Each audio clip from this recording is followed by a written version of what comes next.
o salário mínimo vai ter um novo reajuste a partir de janeiro de 2024. Nós vamos lá para Brasília, vamos conversar com a querida Luciana Verdolim para entender para quanto vai o salário mínimo. Lu, bom dia para você. Bom dia, Aros. Bom dia para o pessoal do estúdio. Bom dia a todos. Olha, salário mínimo ano que vem vai valer R$ 1.412, valor aprovado, inclusive, pelo Congresso Nacional, que está na proposta orçamentária. Inicialmente, aqui o Palácio do Planalto tinha sinalizado que poderia chegar a R$ 1.421 o salário mínimo, que agora tem uma nova política de valorização.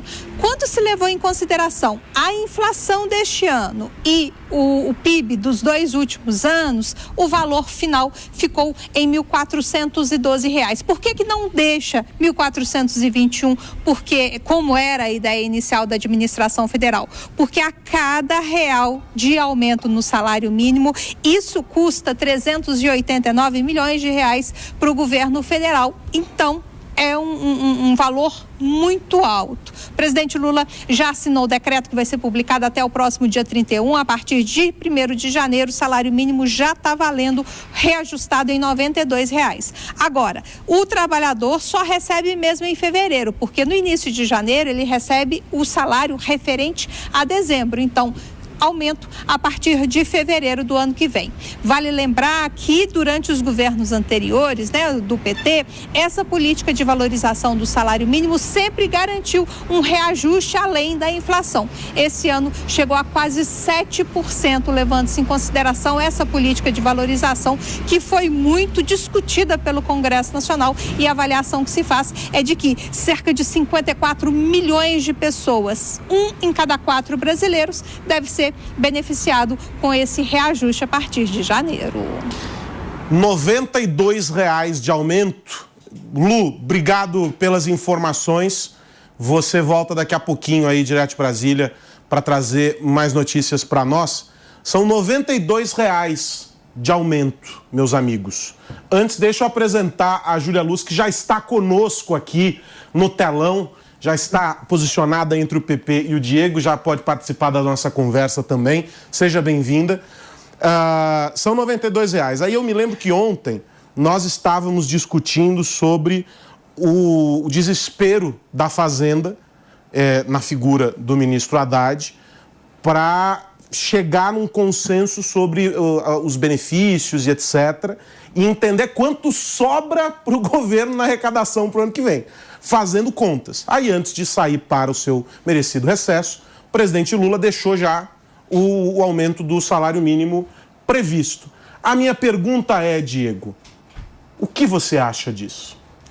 Olha, é uma política de aumento, claro que isso é positivo para quem recebe o seu salário mínimo, mas, Aros, vamos para a realidade, vamos na base da pirâmide social brasileira e tentar concluir o que isso muda na realidade do brasileiro, com os preços disparando nas prateleiras dos mercados, com o combustível que agora tende a subir com a reoneração do diesel, enfim. O que R$ 90 vai fazer de diferença na vida do brasileiro mais pobre? Praticamente nada. Não vai dar mais acesso à cultura, não vai dar mais acesso a lazer, não vai fazer com que o brasileiro encha mais o seu carrinho de compras. Então, esse aumento é mais para o governo dizer que está cumprindo uma promessa de valorização do salário mínimo. Mas, na prática, nós não temos qualquer melhora na condição do brasileiro. Ao contrário, nossa economia, cada vez mais, em virtude dessa política de ajuste fiscal do governo, que não fala em corte de gastos, mas só em aumento da arrecadação, cada vez mais a situação do brasileiro vai se precarizando a despeito desse aumento de míseros R$ 90 no salário mínimo brasileiro.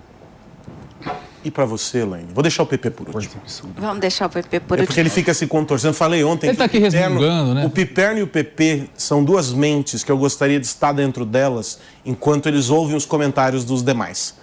Porque eles ficam assim, sambando na cadeira e fazendo expressões. É muito, muito engraçado. Então, eu vou deixar por último hoje o PP. Diga, Elaine. Entendi. Eu penso o seguinte, né? A gente tem muito essa mania de criticar. Acho que a gente, Diego, tem que, se você me permite, sair um pouco dessa dessa prática. Vamos lembrar que o salário mínimo sempre teve aumento em maio, né? Tradicionalmente, o aumento do salário mínimo se fazia em maio por conta do mês do trabalhador. A gente já está tendo aí um aumento no mês de janeiro. Ainda que pouco expressivo para nós, R$90 eu discordo de você, faz muita diferença sim. Com R$90 dá para comprar sim. A nossa economia está melhorando sim. A gente galgou um melhor lugar aí nas economias mundiais. E existem críticas a fazer nesse primeiro ano de governo? Existem. Eu não sou cega, né? Aliás, tudo que teve de bom esse ano, o governo Lula deve ao Haddad, né? As coisas que foram feitas, bem feitas, foram feitas pelo Haddad, né? Então, se a gente tem algum mérito a dar, é o Haddad. Se o governo Lula hoje tem alguma coisa para dizer que fez no primeiro ano, as coisas que ele mencionou, inclusive na fala que teve, no pronunciamento oficial que fez agora de final de ano, tudo se deve ao Haddad, né? Então, o Haddad tem feito um bom trabalho. É bacana a gente dar esse aumento, sim. Nós estamos falando de um aumento aí acima da inflação anual. Então, o próximo da inflação anual. Se eu não me engano, é a inflação mais um índice que vem do PIB dos 2 últimos anos. Isso, acima, mas pouca coisa acima, mas ok, a gente tá tendo aumento. Se você olhar para os nossos irmãos aí, eles estão quase recebendo salário com leite. Então, assim, vamos olhar para a nossa economia, vamos dar um crédito, sabe? Eu acho que a gente precisa começar a baixar as armas e falar, poxa, vamos acreditar, vamos pensar que coisas boas estão acontecendo, sabe? Tem críticas? Tem. As coisas estão indo bem? Não estão indo bem. Emendas parlamentares, que eu sou super crítica a elas.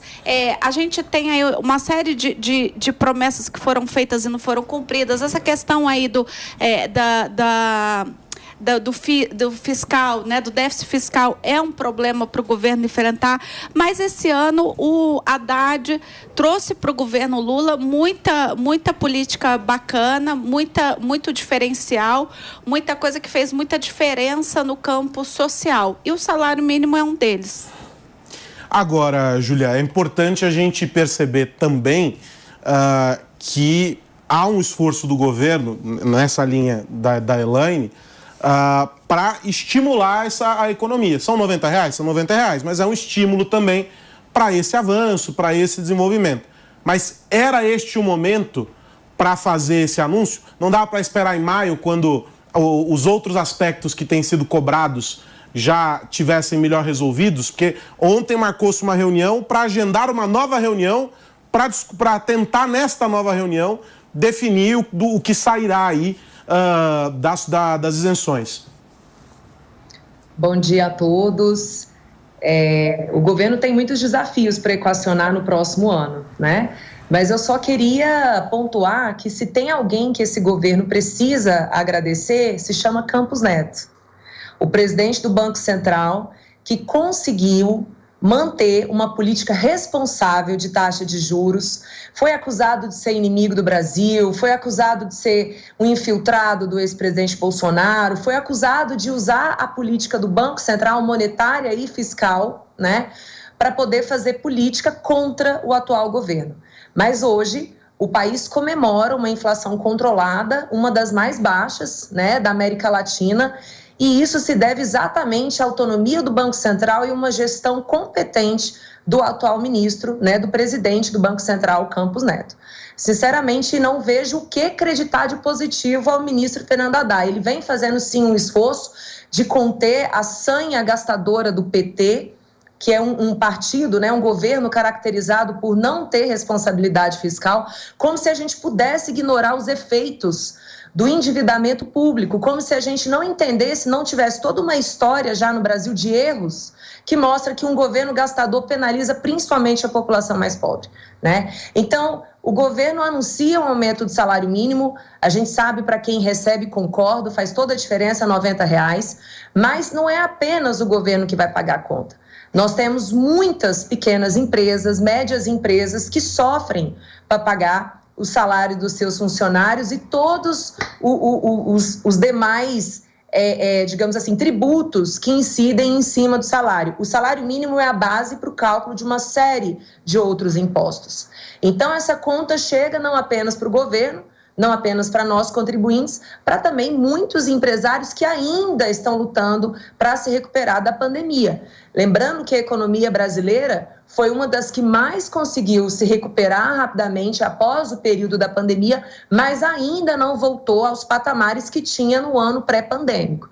Então, é bonito de anunciar, é uma boa notícia para quem não entende toda a cadeia de custos que decorre a partir desse anúncio, é muito bonito, mas a gente sabe que acaba estrangulando ainda mais o pequeno, médio empresário, que é quem geralmente oferta um salário mínimo para o seu trabalhador. E não oferta um salário mínimo porque não tem coração, não oferta um salário mínimo porque quer explorar, não oferta um salário mínimo porque visa o lucro de uma forma selvagem, como é o discurso que a gente escuta muitas vezes. Não, todo mundo quer pagar melhor o seu funcionário, porque todo mundo quer ter um funcionário mais feliz.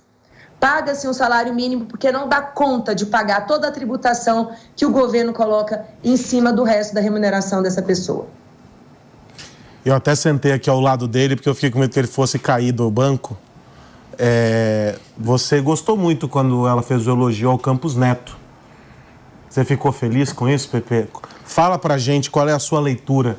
Eu acho que é o Campos... Você acha que é o Campos Neto ou que é o Haddad? O grande nome de 2000... O prêmio PP 2023 vai para quem? Para Campos Neto ou Fernando Haddad? Nenhum dos dois, nenhum dos dois. Os dois realmente, na minha opinião, estão com uma política completamente equivocada, né? Agora, eu queria voltar um pouquinho, Aros, antes de entrar nesse assunto. Eu não sei que mundo o Diego vive, né? Falar que, por exemplo, que a população do Brasil está sendo sugada por conta da inflação. A inflação atual é a mais baixa dos últimos 4 anos do Brasil. Ou seja, até a inflação está melhorando. Eu acho impressionante que você olha os números e não consegue fazer um mínimo elogio. A gente está tendo pela primeira vez crescimento econômico de 3%, inflação abaixo de 4%. A economia entre as 10 melhores. A economia entre as 10 melhores do mundo. Perfeito. E quando você vê essa política do Lula, é uma política que ele falou durante a campanha, que é a política de voltar à valorização do salário mínimo. Nos últimos 4 anos do governo Bolsonaro, o reajuste do salário mínimo ficou abaixo da inflação, ou seja, não teve nenhum aumento real. Pela primeira vez em muito tempo, nós estamos vendo realmente a população sendo beneficiada com o aumento real do salário mínimo. Agora, me preocupa muito também quando eu vejo a Elaine elogiar o Haddad, porque, na minha opinião, o Haddad está fazendo uma política econômica completamente equivocada. O ministro da Fazenda tem que mostrar para o Brasil e para o povo um projeto de desenvolvimento nacional. Ele não mostrou nada disso até agora. 1 ano de governo, ele ficou nessa busca incessante, sem qualquer justificativa real, para buscar o tal do déficit fiscal zero. Nenhum país do mundo tem déficit fiscal zero, gente. Um país em desenvolvimento como o Brasil deve buscar sempre reduzir a desigualdade social e crescimento econômico. Aí o Brasil cresce, paga as dívidas e melhora a vida da população como um todo. Então não tem como a gente querer elogiar o Haddad por essa busca absurda, sem nenhuma base empírica, nenhum estudo científico, querendo ganhar o prêmio de ministro da Fazenda porque chegou a ser o único país do mundo que vai atingir o déficit fiscal zero. Então tá errado. E o Campos Neto, Júlia, me desculpa, o Campos Neto tem uma política completamente financista e equivocada no Banco Central. Pra Júlia você pediu desculpa, pra mim não. É impressionante. E qualquer banqueiro do Banco Central no mundo todo, além de se preocupar com a questão da inflação, se preocupa também com o crescimento econômico. E o Campos Neto, não. E ele falhou ainda. É bom lembrar o seguinte, a única competência que o presidente do Banco Central tem pela lei é manter a meta inflacionária. O Campos Neto, em nenhum ano, conseguiu ficar dentro da meta de inflação. Não conseguiu. O Campos Neto, na competência que se coloca ele, por você e pelas pessoas em geral e pela lei, que é fazer o Brasil ficar na meta de inflação, nunca conseguiu. Esse ano é o único ano que o Campos Neto vai conseguir fazer com que o Brasil fique na meta inflacionária. Mas isso é pouco, gente, isso é pouco. O presidente do Banco Central tem que buscar também crescimento econômico. E tem um erro da política econômica do Banco Central, que acha que você, reduzindo a taxa de juros, aumenta a inflação. Isso acontece se você tiver no Brasil uma demanda reprimida. O Brasil não há demanda reprimida, não há demanda reprimida. Por quê? Porque a população está pobre, está endividada, 50% da população está com o nome no SPC, no Serasa, as empresas estão falindo cada vez mais, o maior número de empresas em RJ está nos últimos anos, ou seja, o Brasil não tem demanda reprimida. Se abaixar a taxa de juros, não vai aumentar a inflação, mas vai gerar crescimento econômico. Essa leitura é uma leitura que eu espero que o presidente do Banco Central faça, mas não faz. Ou seja, o prêmio, Carlos, do personalidade do ano, não vai para ninguém. Vai pro PP. Não vai para ninguém. Todo mundo está errando muito, e muito. Ô, Pepe, me desculpa, Pepe. Eu não sei você em que planeta que você vive. Ele não pediu desculpa pra gente, não peça. Ele só falou só pra Júlia, você tá desculpado, você mora no meu coração, mesmo com essas suas ideias absurdas. Eu não sei em que mundo que o PP vive, no qual ele pensa que é esse governo que vai impulsionar a nossa economia com investimento público. Eu falei isso? Você acabou de falar que as famílias estão endividadas, sim, as empresas estão quebradas. O que subentende disso? Que é o governo que tem que ser o propulsor da economia. Sobrou para quem? Mas aí, claro. Não pode reclamar do governo que ele fez o PAC. E o governo, por sua vez, tira dinheiro das obras do PAC. Mas sabe por quê? Engrossa o caldo das emendas parlamentares. Então, a emenda parlamentar é um problema. Das duas, uma. Então, a melhora da situação econômica não pode ser atribuída a esse governo. Comprovadamente, pela tua fala, não fez nada a respeito da a emenda parlamentar não é um problema. E outro erro que você faz... Não é o problema. O problema é o volume delas, que é praticamente um quarto para de falar isso. Busca zerar. Não é problema. Não é problema. Não, é porque no Brasil falta muita pracinha, falta muito campo de futebol. Tem que dar muito dinheiro para deputado. Esse patamar que está... de 30 bilhões. Mais de um quarto do déficit, PP. O problema, assim, a emenda parlamentar, na minha opinião, todo mundo tem emenda parlamentar. Mas nesse patamar é até maior. Nós estamos falando... É até maior. Para com isso. Nos Estados Unidos, a emenda parlamentar é até maior do que tem no Brasil. O problema da emenda parlamentar, na minha opinião... O seu prêmio vai para quem? O orçamento é muito maior. Vai para o Arthur Lira, o seu prêmio. Não, assim, vamos lá, Elaine. O problema da emenda parlamentar, na minha opinião, é que ela não tem transparência, não é? Então você não sabe como é que elas são utilizadas. Mas a emenda parlamentar é um instrumento que pode ser muito bom, porque é uma forma do Poder Legislativo colaborar com o Poder Executivo na formulação e implementação de políticas públicas. O vereador, o deputado, sabe a sua base e sabe, por exemplo, que tem um hospital, uma UBS, que não tem ambulância. Então ele pode pegar recursos do Ministério da Saúde, disponibilizado para isso, e colocar ambulância naquela cidade para atender uma certa população. Então, o problema não é a questão da emenda parlamentar em si, do Instituto. O problema é que falta transparência. Pepe, você está falando da essência de uma política de emenda, que não é o que acontece no Brasil. Vamos discutir. No Brasil outra coisa que acontece. Vamos discutir para melhorar a emenda. Vamos discutir para como a gente aperfeiçoou o... Não, vamos discutir para reduzir a emenda. Não é só transparência.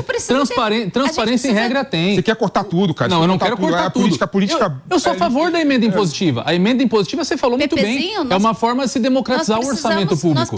Agora, você pagar 50 bilhões de reais em emenda parlamentar, num país em que 50% da população ainda não tem acesso a esgoto, água tratada, isso é um absurdo. Tem nada a ver uma coisa com a outra. Quando você tem um déficit que vai alcançar no ano que vem 200 bi. Ô, Júlia, eu vi que você pediu a palavra. O problema é essa retórica barata. Não, mas peraí, vamos organizar a bagunça aqui. Retórica barata. Deixa eu ouvir a Elaine, na sequência a Júlia. Eu só queria fazer aqui minha tréplica, porque ele disse que o Haddad não se preocupou com desenvolvimento. Bom, isso não é da pasta dele, tá? É desenvolvimento. Senão ele vira presidente. Ele não é presidente. Ele é da Fazenda. Mas ele assina o cheque. Sim, ele assina o cheque. Todos eles estão juntos ali. Mas a política desenvolvimentista não vem dele. Tem que vir dele, pô. Não vem? Claro que não, Pepe. Então, para que eu tenho as outras partes? Para que eu tenho desenvolvimento social? Tem que ter coordenação entre os governos. Para que eu tenho planejamento? Você acha que o governo tem que ser estanque, cada ministério no seu quadrado? Mas, claro, cada pasta tem que trazer seu projeto. E ele mas peraí, não são ilhas, né, Elaine? Eu tô do lado do PT. Eu não disse que são ilhas. Ou existe ali um trabalho em conjunto, eu não disse que são ilhas. Há uma interdependência clara entre os ministérios. Ok, mas a agenda de desenvolvimento não passa pelo planejamento que a Fazenda vai fazer. É principal. Para mim, Elaine, desculpa, só para complementar. Para mim, o Haddad foi o seguinte, gente, ao invés de buscar o déficit fiscal zero e querer aumentar a arrecadação em 50 bilhões de reais, sabe o que eu fazia? Eu vou disponibilizar 50 bilhões de reais para um projeto de reindustrialização do Brasil. E chama várias pastas que tem relação com esse fato, e ele propõe, ele ajuda, ele formula. Isso que eu espero de um governo. De onde ele vai tirar esse dinheiro? De onde ele vai tirar esses 50 bi? Eu vou só falar duas coisas aqui. Deixa antes eu ouvir a Júlia, mas são 10h24, uma rápida parada para quem está nos acompanhando no rádio. A gente volta em instantes. Eu não falei ainda, não terminei. Você não terminou? Só um minutinho. Tá vendo? Vocês ficam num caos aqui, ó. Vou organizar essa bagunça, Deixa eu só falar. Primeiro, o Pepe, é o seguinte, se o Haddad não tivesse falando em déficit fiscal zero, olha só como é que a gente está num nível de crítica tão alto que a gente já não sabe mais o que criticar. Essa que é a verdade. Porque se ele não estivesse falando em déficit fiscal zero, iam falar, porque o governo do PT, ele gosta de gastar. Ele não quer déficit fiscal zero. Tá com medo de crítica, não, só um minutinho, Pepe, não é que eu esteja com medo. Pepe. Por favor, deixei você falar. Então é o seguinte, nada mais justo e correto que o dono da pasta da Fazenda falar em déficit fiscal zero. Se ele vai conseguir, se ele não vai conseguir, são outros 500. Mas que ele tem que perseguir isso é o mínimo que se espera de um ministro da Fazenda. Mas aí eu vou dizer que eu vou passar a fala para a Júlia com uma pergunta já. A visão, ela é sistêmica. Não é? O governo é um grande ecossistema. Um não caminha sem o outro. Quando o governo propõe um aumento aqui, e aí isso está muito conectado com a tua primeira fala, ele entende, né, Júlia, que há uma reação em cadeia que se estabelece a partir desse ato. O mesmo se dá quando o Haddad vai lá e diz assim, olha, preciso sentar para entender o que será preservado dos benefícios que foram concedidos lá atrás, o que cai, quanto sobra para o governo. Aí do outro lado da mesa vem o ministro, sei lá, o ministro Renan, e diz assim, olha, vamos fazer concessão de rodovias, como foi anunciado. Mas também vamos fazer obras para cuidar das rodovias que ainda estão sob gestão do Estado. Numa mão e na outra, todos eles estão propondo que o sistema funcione. A obra é investimento público, mas ela também é gasto. A concessão traz retorno, ou seja, é uma visão sistêmica. Me parece que dentro dessa realidade aqui, nós temos várias ilhas. É isso, Júlia, ou não? Ou a visão sistêmica está aplicada? O governo está trabalhando como um reloginho, cada engrenagem funciona? Porque ouvindo a Elaine e o PP, eu tenho duas visões diferentes de governo aqui. Qual é a que você vê? A coordenação de governo não é simples, mesmo porque, geralmente, quem está à frente das pastas são agentes políticos e eles querem ter resultados fortes para poderem ter seus nomes cogitados para a disputa eleitoral de 26. É o caso, por exemplo, do ministro Fernando Haddad. A Elaine está correta quando ela pontua sobre a responsabilidade que ele tem de ter nos seus discursos e principalmente nas suas buscas.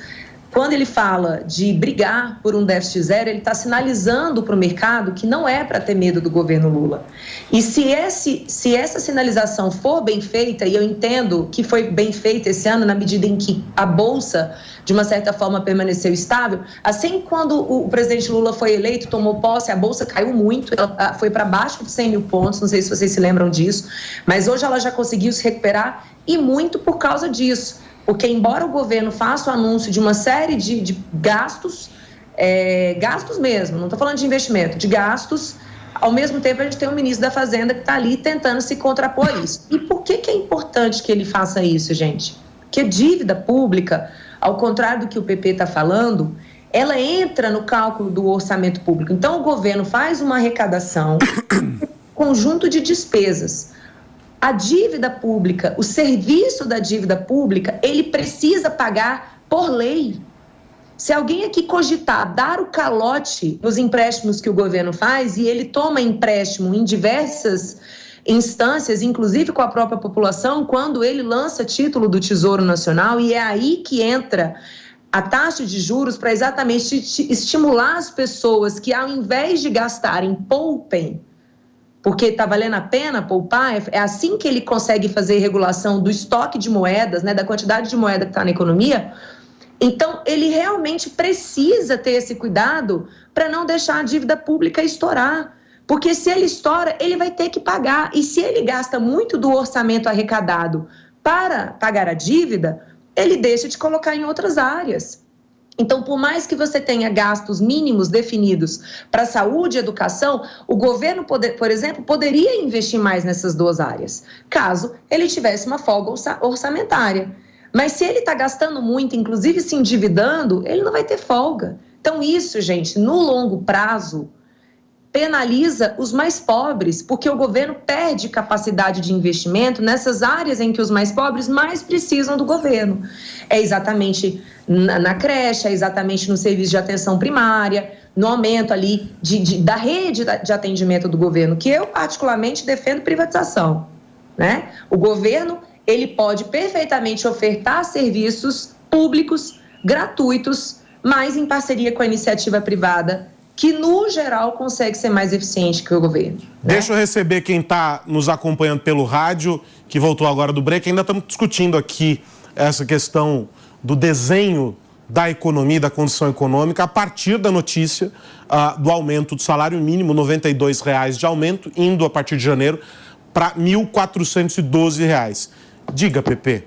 Essa visão da Júlia está errada, está equivocada. Não é mais moderno você achar isso. Júlia... É demodê? Não, Júlia, é o seguinte, o que está por trás? Quando você tem crescimento econômico, você tem uma arrecadação maior. Quando você tem arrecadação maior, você continua pagando a dívida, que realmente é uma questão legal, não é? Sem necessariamente ter que buscar o déficit fiscal zero. Né? Ou seja, existe outra visão desenvolvimentista necessária que o Brasil tem que ter nesse caso específico. E quando eu vejo, por exemplo, que o Brasil investe 2% só do PIB em educação e olho que a França investe 6%, é claro, nunca vamos ter uma educação de primeiro mundo sem investir mais em educação. Então, o que o Brasil precisa é mais investimento nessas áreas. E aí eu retorno com o Diego. Ele fala que a saída não é com investimento público. Claro que é com investimento público. Porque quando você pega, por exemplo, a fórmula do PIB, como é que se calcula o PIB? É quanto que as famílias, em geral, gastam, primeira fórmula, primeiro item da fórmula. Segundo item, o quanto as empresas investem, quantas empresas investem, as famílias estão endividadas, as empresas estão endividadas, ou seja, não vai ser por aí que vai ter crescimento econômico. Terceira variável, investimento público.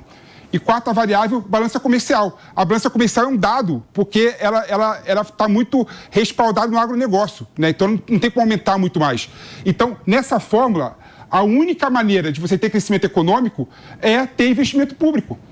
Então, quando você pega todos esses dados, não tem como você fugir de defender mais investimento do Estado em educação, em saúde, em obras públicas, para ter crescimento econômico. Então, a questão do déficit fiscal zero, da busca pelo tal déficit fiscal zero, é uma questão periférica e boba, que nenhum país do mundo tem. Os Estados Unidos, por exemplo, que é um modelo de país liberal, tem 100 trilhões de dólares de dívida, de déficit fiscal. A França tem 3% do orçamento dela em déficit fiscal. Ou seja, nenhum país do mundo tem déficit fiscal zero. Você está fazendo uma falsa equivalência, também. Você está fazendo uma falsa equivalência. Você está pegando países que resolveram problemas estruturais. Mas é pior. Que resolveram problemas estruturais que o Brasil sofre ainda hoje no século XIX. Mas é pior. Escolhe outro país, que é o quê? Que é o país da África, Índia. A questão é, você está falando que... E nem na tua fórmula isso cabe. É pior. Nem na tua fórmula isso cabe. Porque o Brasil não está fazendo investimento em infraestrutura. Ao contrário, nós noticiamos aqui nas últimas semanas que o PAC está tendo o orçamento cortado, parte do orçamento cortado para pagar a emenda parlamentar. Então, nem na tua fórmula essa conta fecha. A minha fórmula a busca pelo déficit zero, pelo menos para amenizar esse déficit, é importante até para que sobre dinheiro para que se faça investimento público. Bebezinho, só para fechar, é o seguinte, o meu prêmio vai este ano para o Fernando Haddad, porque depois de 30 anos conseguiu aprovar a reforma tributária, queiram vocês ou não. E um dos principais bancos comerciais desse país anunciou que espera taxa de juros a 9% em 2024 e dólar a 4,90. Então, assim, estamos melhorando a nossa economia. Então você entrega o PP Award para o Haddad. É do Haddad o meu prêmio desse ano. Então tá bom, só isso que eu gostaria de saber.